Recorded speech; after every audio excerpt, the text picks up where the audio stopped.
بسم اللہ الرحمن الرحیم۔ السلام علیکم محترم ناظرین۔ اہل سرسار کی ایک قوم جسے قوم سبا بھی کہا جاتا ہے، اللہ تبارک و تعالیٰ کی بے شمار نعمتوں کے اندر زندگی گزار رہی تھی۔ یہ قوم ایک عظیم تہذیب و تمدن کی مالک تھی۔ حضرت داؤد علیہ السلام اور حضرت سلیمان علیہ السلام کی باعظمت حکومتوں کے بعد ان کی حکومت زبان زد خاص اور عام تھی۔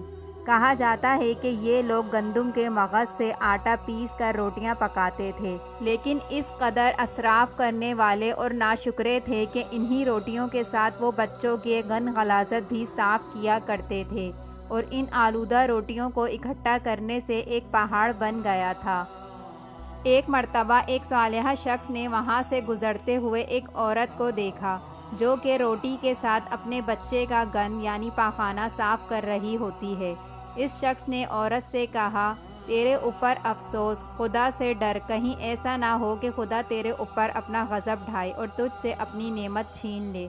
اس عورت نے جواب میں مذاق اڑایا اور مغرور انداز میں کہا کہ جاؤ جاؤ، گویا مجھے بھوک سے ڈرا رہے ہو۔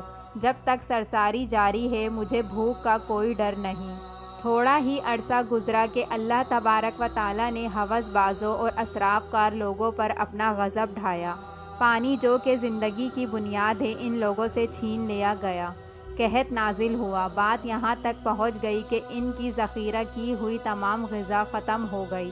آخر کار وہ مجبور ہو گئے کہ انہی آلودہ روٹیوں پر ٹوٹ پڑے جو ان لوگوں نے اکٹھی کر کے پہاڑ کی مانند ڈھیر لگایا ہوا تھا، بلکہ وہاں سے ہر شخص کو روٹی لینے کے لیے قطار لگانی پڑتی تاکہ ہر کوئی اپنے حصے کی روٹی لے سکے۔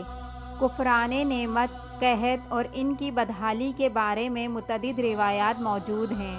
سورہ نحل کی آیت نمبر 112 اور 113 میں بھی ان کا بیان فرمایا گیا ہے۔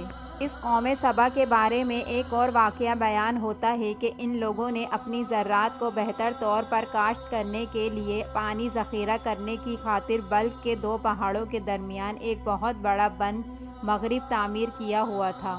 سوراخ اور دوسرے پہاڑوں سے گزرا ہوا پانی اس بند میں آ کر وافر مقدار میں جمع ہو جاتا تھا۔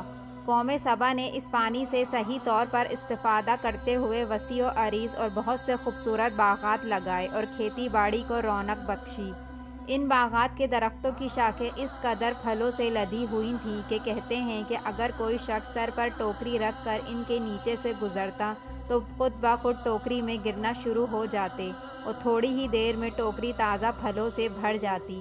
اس قوم کے بہت سارے دیہات اور قریے تھے جو بہت آباد اور آپس میں جڑے ہوئے تھے، لیکن نعمتوں کی کثرت نے انہیں شکر کرنے کے بجائے سرمست اور غافل کر دیا تھا، یہاں تک کہ ان کے درمیان بہت بڑا طبقاتی نظام وجود میں آ چکا تھا۔ یہاں تک کہ ان لوگوں نے اللہ تبارک و تعالیٰ سے ایک احمقانہ التماس کیا جس کا ذکر سورہ سبا کی آیت نمبر 19 میں ہے۔ انہوں نے کہا، خدایا ہمارے سفروں کے درمیان فاصلہ زیادہ کر دے۔ انہوں نے اللہ تعالیٰ سے یہ التماس اس لیے کی تاکہ غریب بے نوا لوگ عمرہ اور ثروت مندوں کے ہمراہ سفر نہ کریں۔ ان کی خواہش یہ تھی کہ آبادیوں کے درمیان خشکی ہو اور فاصلہ بہت زیادہ ہو تاکہ کم آمدنی والے لوگ ان کی طرح سفر نہ کر سکیں۔ اللہ تبارک و تعالیٰ نے ان مغرور پیٹ کے پجاریوں پر اپنا غضبناک عذاب نازل کیا۔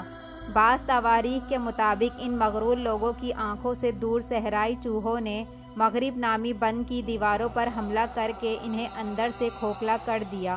ادھر سے بارشیں زیادہ ہوئیں جن کی وجہ سے سیلاب آ گیا۔ بند کی دیواریں کمزور ہو چکی تھیں۔ اچانک سے بند کی دیواریں ٹوٹیں، اس سے ایک بہت بڑا سیلاب آیا جس میں تمام دیہاتی آبادیاں، مال و دولت، مویشی، باغات، کھیتیاں اور ان کے محل اور گھر پانی میں غرق ہو کر نابود ہو گئے۔ صرف کچھ بیری کے درخت اور جھاڑیاں بچی تھیں۔ پرندے بھی وہاں سے چلے گئے تھے جبکہ الوؤں اور کووں نے قوم سبا کے کھنڈرات میں اپنے گھونسلے بنا لیے تھے۔ سورہ سبا کی آیت نمبر 15 اور 16 میں اللہ تبارک و تعالیٰ فرماتے ہیں کہ ہم نے اس قوم کو ناشکری کی سزا دی ہے اور ہم ناشکروں کے علاوہ کسی کو سزا نہیں دیتے۔ اللہ تبارک و تعالیٰ ہمیں ہر حال میں شکر ادا کرنے کی توفیق عطا فرمائے، آمین۔ ویڈیو اچھی لگی ہو تو لائک کر کے سبسکرائب کے بٹن کو دبانا نہ بھولیے گا۔